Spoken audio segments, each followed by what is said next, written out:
Hello, magandang umaga sa lahat. Ito po, nagpapasyal-pasyal muna si Camaritas.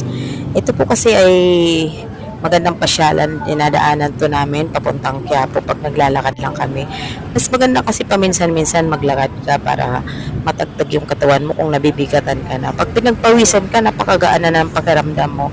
Tapos, dalawang purpose pa siya. Nakapasyal ka na, nakapaglakad ka na, marami ka pang nagawa. Nakagawa ka pa ng memorable o alaala na ikaw minsan ay nakapasyal sa lugar na to.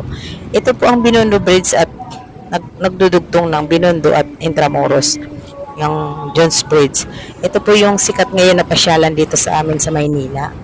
Kaya naman, napili namin dito maglakad kasi lagi naman po talaga namin to dinadaanan kahit wala pa yan, hindi pa natatayo ang tulay na yan. Dito po lagi kaming dumadaan kasi bukod sa hindi na siya